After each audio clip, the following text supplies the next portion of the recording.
El día de hoy nos encontramos con Israel Rico Valdés. Él es juez oral laboral de la región Irapuato. Israel, bienvenido a Enlace Noticias. Un gusto que estés con nosotros. Muchas gracias por la invitación y por la apertura. Y bueno, pues mira, en estos días ha estado en boca de todos esta reforma al Poder Judicial.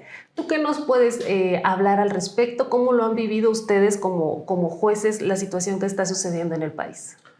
Bien, a mí me preocuparía primero, más que aquella cuestión de a lo mejor nuestros derechos laborales, me preocuparía el impacto social que se tiene. ¿Por qué? Porque al final del día nosotros somos profesionistas que se nos ha dado el privilegio, que es lo único que tenemos como privilegio, de aportar a la ciudadanía nuestros conocimientos para la impartición de justicia. Pero justamente lo que a mí me preocupa es la justicia que se va a dejar en México. ¿Por qué? Porque la naturaleza del juez no es hacer campaña, no es darse a conocer. Por el contrario, el juez debe ser una persona que solamente esté limitada por la ley, por la Constitución, por los convenios de que México es parte. Entonces, ¿qué vamos a nosotros ofrecer en una campaña? ¿Vamos a ofrecer nuestras sentencias? Creo que no es posible. Creo que al juez se le tiene que medir en base a sus conocimientos y desde luego, si hay alguna conducta contraria a derecho, desde luego se debe de apuntar y castigar en su caso, pero tampoco se debe de generalizar que el hecho de que la figura del juez que actualmente se encuentra por sí sola es una figura corrupta. Creo que eso es el discurso, la idea que se ha plasmado en la población y que para mí es totalmente aberrante. Claro, es que están como muy etiquetados, ¿no? En esta figura de corrupción, de a lo mejor de no hacer cumplir la ley. Creo que sí, creo que por ahí y tocas un tema bastante importante. No hacer cumplir la ley. Incluso yo he visto en las redes sociales cuando nos hemos manifestado y que nos han hecho favor de seguir algunos medios, que mucha población nos apunta como que liberamos criminales. Esa parte yo quería ser bien clara. Yo creo que debemos de dividir. ¿Por qué? Porque el juez está limitado, ya lo dije, a la ley y a los hechos que cada una de las partes nos dan. Entonces, la determinación de un juez no es aislada. Recordemos que cuando ya llega con el juez el criminal de que se trate, desde luego hay una carpeta de investigación que es integrada por una fiscalía, por un agente del Ministerio Público, por policía. Es decir, participan diversas autoridades para que cuando llegue con el juez dicte en todo caso su sentencia o bien su vinculación al proceso, que no es mi materia, lo mío es laboral, pero tampoco me es ajeno. Pero entonces hay ocasiones que esos procesos ya vienen de alguna manera, a lo mejor no bien integrados, o en realidad no era la persona condenada, la persona culpable, porque el hecho de que yo te impute, no necesariamente vas a ser la persona que cometiste el delito. Y justamente el juez lo único que hace es ver las pruebas por un lado que le trae el Ministerio Público y ver las pruebas que por otro lado le trae la Defensoría y en base a eso resolver. Y nosotros, en base a las pruebas y al límite de ley, es que se determina si una persona debe estar en la cárcel o no. No tanto que nosotros por determinación podamos o por miedo soltar a una persona nada más porque sí. Entonces, tú tomas a lo mejor esta decisión, pero ya es previo al trabajo que hicieron otras personas. Y si está bien o mal también depende de ellos y no tanto de ti. Correcto es. Y muchas veces, y más bien es de destacar que esas otras autoridades no dependen del Poder Judicial, justamente dependen del Poder Ejecutivo. Okay. Platícanos un poco cómo fue que tú llegaste a este nivel o al grado de ser juez, porque sabemos que no es de un día a otro, no fue con una campaña, no fue porque alguien te designara, sino hay un trabajo previo antes de poder ocupar este lugar. Bien, bueno, hablando un poquito en lo personal, ya no tanto del cargo en sí, yo creo, y justamente también es una crítica que yo hago a la reforma, la gente, o la mayoría de la gente que estamos adentro, estamos por convicción. No porque no hayamos encontrado espacio en algún otro lugar, porque no hayamos querido litigar, no. En lo personal, yo sí es por convicción, porque me gustaba la carrera judicial. Y entonces yo, al igual que muchos de mis compañeros, empezamos dando nuestro servicio en algún tribunal. Yo, hablando de mi vida profesional, yo estudié en la Universidad de Guanajuato. Allá yo fui a solicitar que me recibieran para servicio en la 8ª sala penal. En aquel entonces estaba el magistrado Sago Merlo, que le mando un saludo si es que ve esto, y me dio la oportunidad de dar mi servicio desde 4º semestre. Con él estuve sin que me pagaran, simplemente es por darle una retribución a los ciudadanos de que nos hacen el favor de pagar nuestra universidad, que finalmente es el servicio social. Estuvimos ahí alrededor de 4º a 9º, y en 10º me dan la oportunidad de empezar a trabajar en otra sala, que era la 3ª sala penal, con el licenciado Araiza Castro. Era un magistrado supernumerario, que es de la ciudad de León, también muy buenos magistrados los dos. Y empecé yo ahí a trabajar como oficial judicial, que incluso no forma parte de la carrera judicial. Y te explico un poquito la carrera judicial. La carrera judicial son los peldaños que se deben de ir, bueno, se tenían, porque con la reforma creo que necesariamente tienen que desaparecer, porque sería un despropósito, y ahorita te explico por qué. La carrera judicial, anteriormente a esta reforma, se supone que era la manera en que se ingresaba al Poder Judicial, y tenía peldaños. En el estado de Guanajuato, la base o el peldaño más bajo era actuario, luego seguía secretario menor, de juzgado menor, secretario de partido, secretario de sala, juez menor, juez de partido y magistrado. Entonces, tú para poder acceder había de dos maneras. Uno, a través del concurso abierto, que hay que el actuario necesariamente es por un concurso abierto, dado que no tiene para abajo, ninguna otra base, ¿no? Y entonces yo ingresé como por un concurso de actuario. Posteriormente hay que ir subiendo los escalones. Presenté un concurso cerrado. ¿Qué es un concurso cerrado? Un concurso cerrado es aquellos que solamente pueden participar los que somos internos, los que ya tenemos cabida en el Poder Judicial.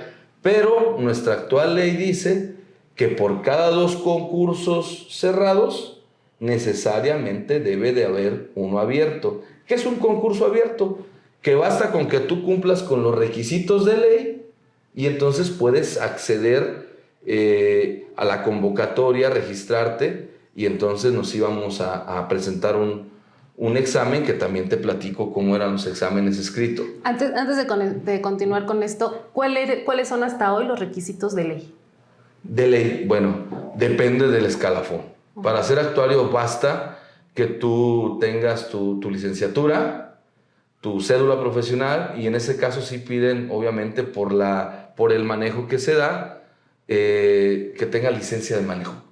Para ser, por ejemplo, ya secretario de juzgado, te piden cuando menos 3 años. ¿De experiencia? De experiencia, que la miden a través de la expedición de tu cédula profesional. Es decir, 3 años a partir de que obtuviste tu cédula. Y para ser juez te piden cuando menos 5 años de la expedición de tu cédula. Y para ser magistrado, además del requisito anterior, son que tengas a la fecha cumplidos 35 años. Okay. Y bueno, continuando con Y ya después pude acceder por un concurso interno a ser secretario de partido. Los concursos, como te mencionaba, haces un examen que es de opción múltiple, nos dan un sobre cerrado a todos los que se registren, si es abierto a todos. Inmediatamente nos dan 4 horas, por lo general, lo entregas y hay una máquina que te mide ahí luego los aciertos y sale en una pantalla quiénes pasamos y quiénes no. O sea, es de inmediato, hay poca cabida para el error de que se preste a malas interpretaciones. Y después, si pasas esos filtros, hay un examen práctico que ahí sí se revisa por un jurado que necesariamente está integrado también es una persona que venga de alguna universidad pública o privada o que tenga algún conocimiento de la materia, y un magistrado y un consejero. Esos son los que integran el jurado conforme a la ley. Y ya posteriormente, a raíz de la reforma que hubo en 2019 a la Ley Federal del Trabajo, donde, fíjate, es un contrasentido, se obligaba al gobierno, bueno, a las legislaturas locales y a la federal a hacer un concurso abierto. Ahí era por un decreto constitucional por la creación de los tribunales laborales, porque si recuerdas, antes estaban las juntas. Las juntas desaparecen conforme en el 2017 y se crean los tribunales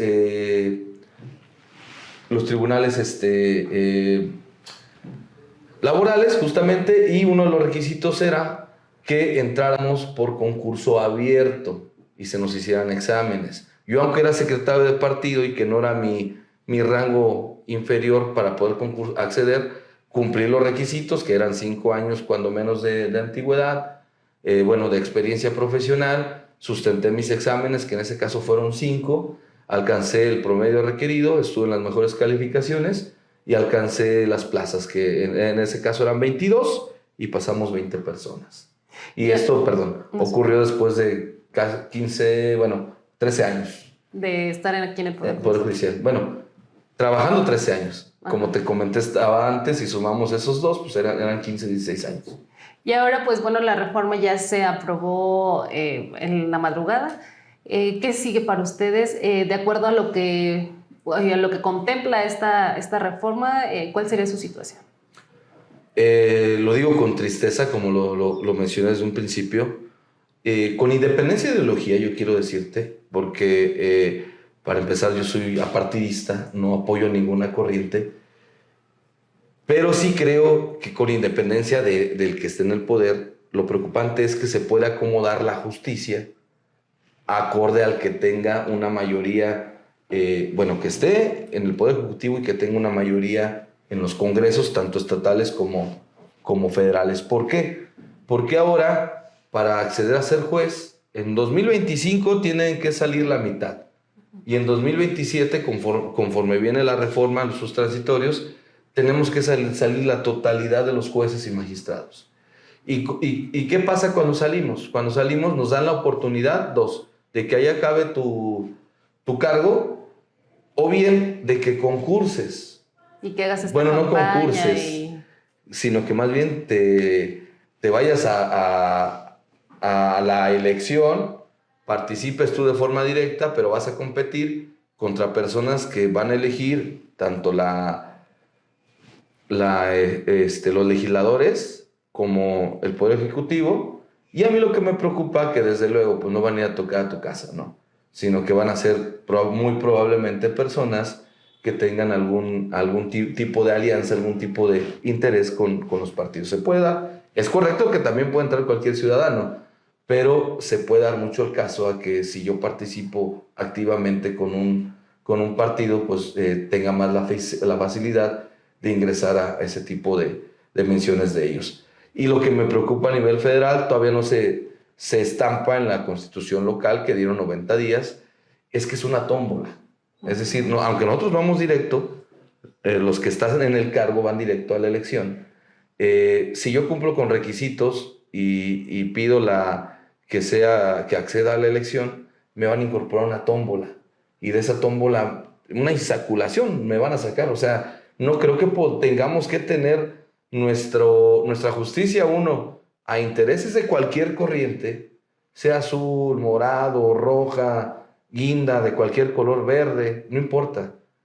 1. Y 2, a la suerte. O sea, la justicia no puede ser al azar, ni puede ser un concurso de popularidad, para mí. Y es lo que me preocupa, porque al final de cuentas, ahorita, en un efecto mediático, nos afecta a los que estamos adentro, pero en un corto plazo a la ciudadanía, porque si tú te metes en un problema con el Estado, y ese Estado a lo mejor puso acorde a un juez o incluso a la Suprema Corte, entonces ya no va a haber una imparcialidad, ya no va a haber una autonomía en sus decisiones.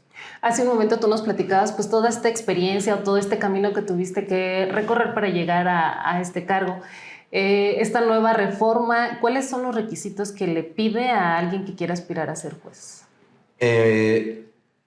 Mira, a nivel estatal todavía no se bajan, repito, pero conforme al 116 y el artículo, creo que es el cuarto o quinto transitorio, menciona que se deben de replicar los requisitos que ya están para los federales. ¿Cuáles son los requisitos?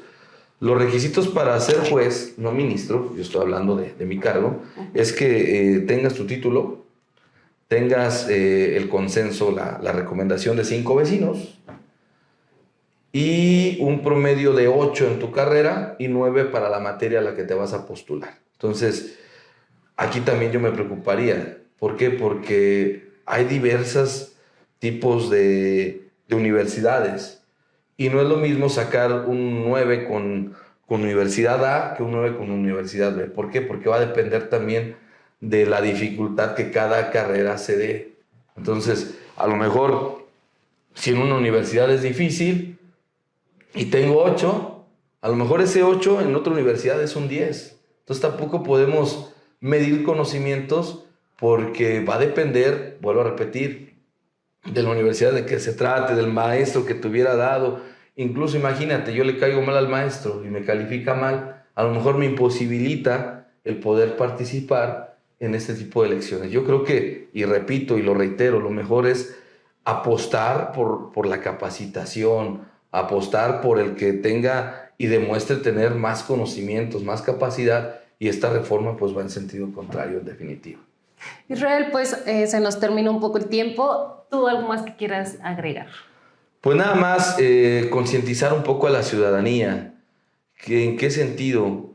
Hay ahorita una corriente, un discurso que no apunta a las personas, apunta al cargo.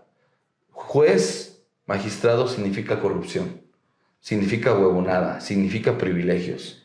Y no es cierto, la realidad es que nuestros salarios son públicos, nuestro único privilegio es recibir un salario y servir a la ciudadanía, cuando menos los locales.